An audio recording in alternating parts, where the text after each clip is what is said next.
Hello students, welcome to my class. आज का topic है बेसिक अकाउंटिंग टर्म्स। मैंने अपने लास्ट वीडियोस में कुछ बेसिक अकाउंटिंग टर्म्स शेयर करी थी।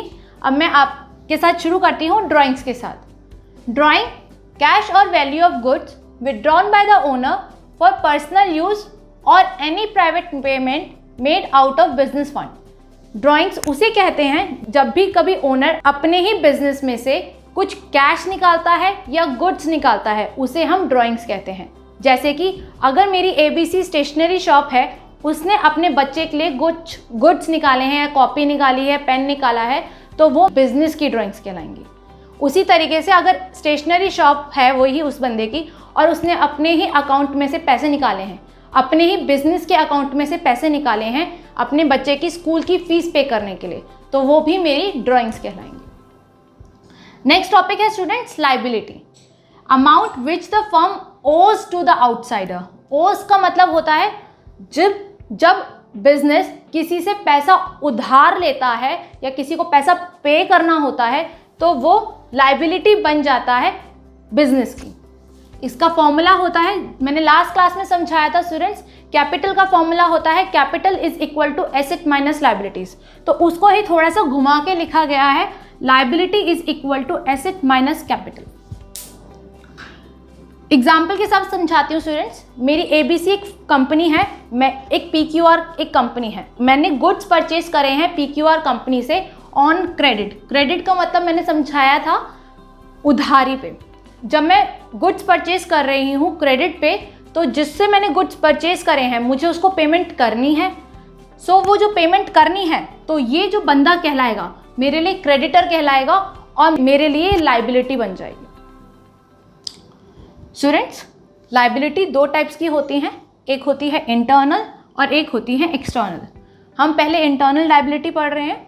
Amount which a business entity has to pay to the owner. वो अमाउंट जो बिजनेस एंटिटी को पे करनी है ओनर को, वो हमारी इंटरनल लाइबिलिटी कहलाती है। मैंने अपनी लास्ट क्लास में आपको समझाया था कैपिटल मेरी एक लाइबिलिटी होती है। कैपिटल का मतलब होता है जो ओनर इन्वेस्ट कर रहा है अपने बिजनेस में। नेक्स्ट है external liability. Amount which a business entity has to pay to the outsider. External liability उस लाइबिलिटी को कहते हैं जब बिजनेस एंटिटी को पे करना होता है आउटसाइडर को, ओनर को नहीं। ओनर के अलावा जिसको भी पे करना है वो मेरी एक्सटर्नल लाइबिलिटी कहलाएगी। जैसे कि क्रेडिटर्स, लोन्स, बैंक ओवरड्राफ्ट। मेरे एक्सटर्नल लाइबिलिटी में दो टाइप्स की होती हैं, long term liability and current liability. मैं एक एक करके दोनों समझा रही हूँ। Long term liability falls due for a payment long period more than 1 year. Long term liability वो लाइबिलिटी होती है जब मुझे 1 साल से ज़्यादा के बाद पेमेंट कर सकती हूँ मैं। जैसे कि मेरा लॉन्ग टर्म लोन, जैसे कि मैंने एक फैक्ट्री खरीदी है, मेरे पास इतना फंड नहीं था, मैं बैंक के पास गई, मैंने कहा मुझे लोन चाहिए और उसने मुझे लोन प्रोवाइड करा और वो जो लोन गया वो 5 ईयर्स के लिए गया। तो वो जो लोन होगा वो मेरा लॉन्ग टर्म लोन कहलाएगा और ये जो लाइबिलिटी होगी वो लॉन्ग टर्म लाइबिलिटी में काउंट होगी। नेक्स्ट है current liability. Paid in near future, normally less than a year.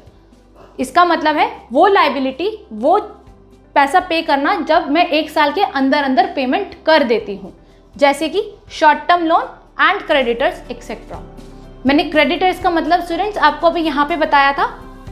ABC company ने PQR कंपनी से गुड्स परचेज करे हैं क्रेडिट पर, और वो जो ABC कंपनी के लिए जो PQR कंपनी है, ABC कंपनी के लिए PQR जो कंपनी है वो क्रेडिटर्स कहलाएंगे। नेक्स्ट टॉपिक में हम और अकाउंटिंग टर्म्स पढ़ेंगे स्टूडेंट्स। आज के लिए बस इतना ही। Thank you and stay tuned.